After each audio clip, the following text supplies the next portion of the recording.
Hello folks, and welcome back to my basement. I'm here today to demonstrate how to use the online homework system for the Intermediate Statistical Methods class, or what I call General Linear Models.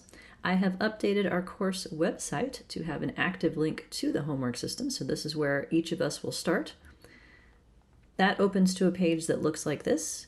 You would need to enter your last name as it is spelled in Maui, meaning if you use two last names with a space in between, that's what you'd enter. If you hyphenate your last names, that's what you'd enter. And if for whatever reason it doesn't work, please let me know. There may be a discrepancy in terms of what Maui has for your official name. You also will need to enter your 8-digit Iowa ID here. And I have a series of dummy logins that I use for testing purposes, so I'm going to log in with one of those. I'm going to be person 1 and click sign in. Yes, thank you, Google. So this is the landing page that you will see once you log in. Any available homework assignments will have links here, and it will tell you where you stand with respect to all class activities. So this page pulls from a database that I update manually after homework closes, and so it may take me a day or two to update it, but it should be ready pretty quickly. Then you can click on each individual assignment to see your scores. So we'll do this from the start here. We're going to either begin or continue is what it's going to say if you haven't yet submitted for a grade. At the top, it will tell you what homework it is, how many points total you can earn from doing it, and then what the breakdown of points is across the two kinds of questions, as well as when it's due. Any files that you need to complete the activity in terms of individual data sets and starter syntax files are going to be right here.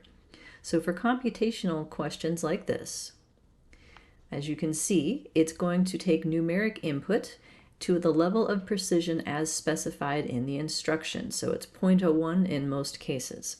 I will also note that the questions are labeled with either report or check. Report means that that information is going to be represented down below in the results sections as numbers that you will need to interpret. And check means the numbers will not be down there, but they're used for some other verification purpose. So note that the values that are in this interpretation paragraph here are all initialized to 0 because I haven't entered anything yet. So once I do, for instance, how many homeworks are planned for this semester? Let's enter something wildly incorrect. Let's go with 15. So as you can see, the box around 15 has turned red, indicating it is not correct. However, even though it's not correct, down here where it's pulling values, it has the 15 that I just entered. So again, making the point that the values that appear down below are whatever you've last responded, not necessarily the correct response. But I do know what the correct response is. It should be 5. So I'm going to enter that, hit enter, and ta-da! We have a correct response that is no longer editable. So you'll know that you have it correct and you don't need to do anything further to answer that question. So let's go through the list here. Referring to the syllabus, all information is on here. And by the way, there's a printable version of the syllabus right here in a more nicely formatted PDF. I'm going to look for the paragraph that has the information about the point totals. Make sure that I enter my own homework correctly. So we have 5 homeworks worth 79 points. So I'm going to do that one next. How many points will we lose for each if you submit it even a minute late? The answer is 3 this semester. How many points of extra credit are you doing right now for doing this homework? 1. How many formative assessments do we have? We're going to have 7, and they are worth the remaining 21 points out of 100. So note, I entered all of these values. I'm going to hit enter on the keyboard, and it will check them all simultaneously. So you don't have to go one by one, and you don't have to go in order. So now, we have all of the correct information. We will answer some additional questions in a paragraph completion format. So my office on campus is technically on the south wing, although it's in the bridge in between the two, although my office hours will be held in my basement at home on Zoom. My office hours will be over the lunch hour on Mondays and in the afternoons on Wednesdays, as noted, and if no one is there, I will stay logged in just in case. So if you want to show up at 4:25 with a question, that's fine with me. So the rest of this is interpreting the values that you entered up here as an example of how that will work. So for instance, there will be 5 formative assessments, interpretive dances, or homework assignments.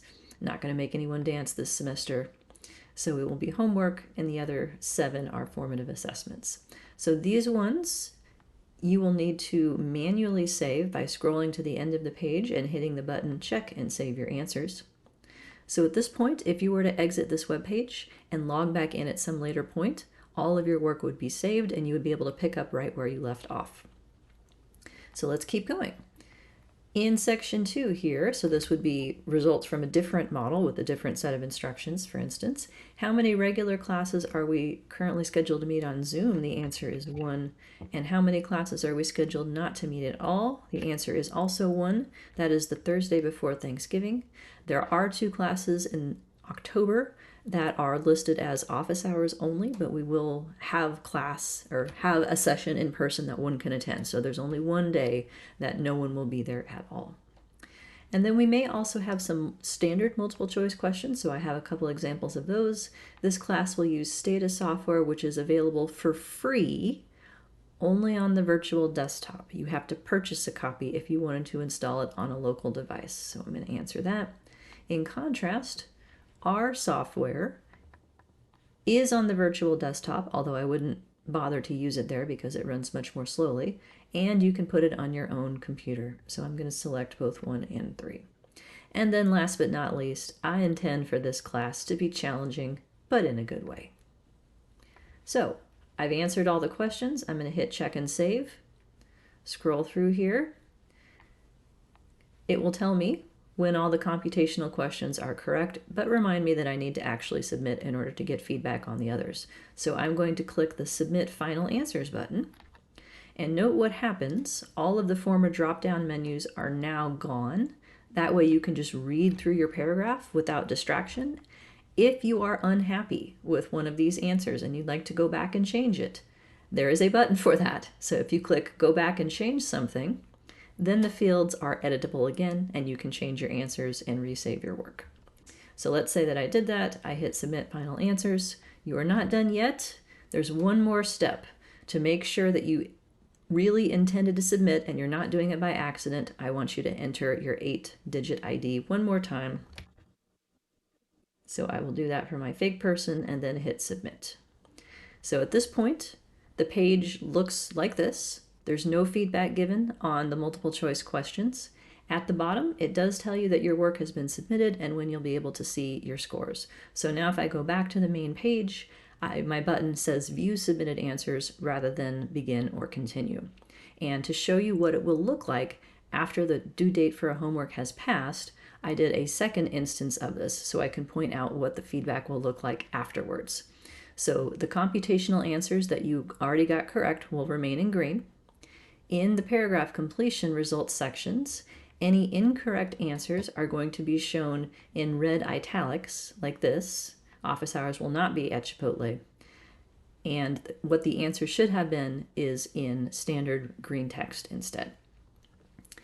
If you don't get one of the computational answers correct, it will print whatever your last response was that you tried in red italics, followed by what the correct answer was in standard green font. So this way you can work backwards, even if you didn't get something right, to figure out where you may have gone wrong. And last but not least, the same process will be used to give feedback on these questions. This class will not be a nightmare. It will be challenging, but in a good way. At the bottom, it shows the breakdown of how many points you've earned. So for instance, I had 7 out of 8 answers correct for the computational questions, which is worth 0.44 out of 0.5 points. So each question is going to be worth a tiny fraction of a point, and there'll be a lot of questions.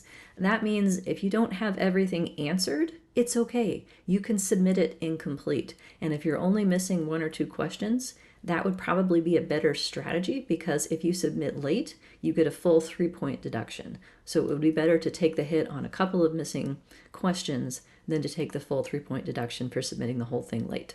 But you can submit at any point up till the end of the semester.